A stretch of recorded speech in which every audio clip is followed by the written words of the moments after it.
The foods that you need to be eating in order to strengthen your womb is iron, for one, right? So, where do you get iron? You get iron through spinach, right? So, many people who are on their periods or their period is coming, they generally crave meat if they're meat eaters. But for me, because I don't eat meat, I generally crave broccoli and I crave spinach.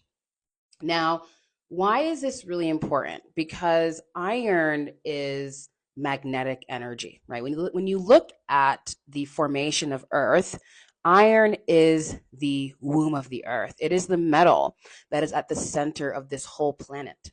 And as we know, our planet has a magnetic field. And so you are more magnetic when you have more iron in your body.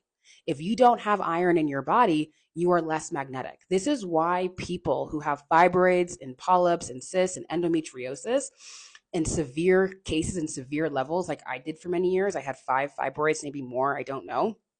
I was severely anemic and I had a really hard time magnetizing my desires into my life. I had a really hard time even having energy to go after them because the fibroids were sucking on my blood supply and taking my nutrients and feeding negative and old ancestral stories that weren't allowing me to move forward in life, weren't allowing me to create in my life. Once I healed my fibroids and I started taking liquid iron, I talk all about this in my latest YouTube video, by the way, that you can check out on my link in bio on my YouTube and my on my page. But once I started taking this iron, I got my energy back. My fibroids started shrinking and expelling. And then I had more energy to create and to do things and to go after my desires. It is all connected. It is not separate from each other.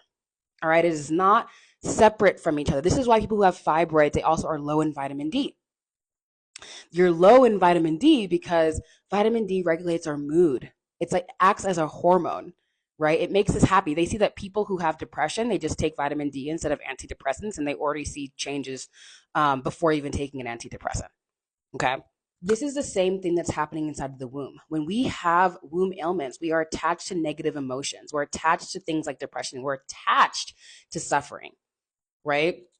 So if you take vitamin D into your life, you're now saying, nope, we're not doing that anymore. We're turning that off. I'm attached to happiness. I'm attached to joy. I'm attached to optimism. I'm attached to positivity, right?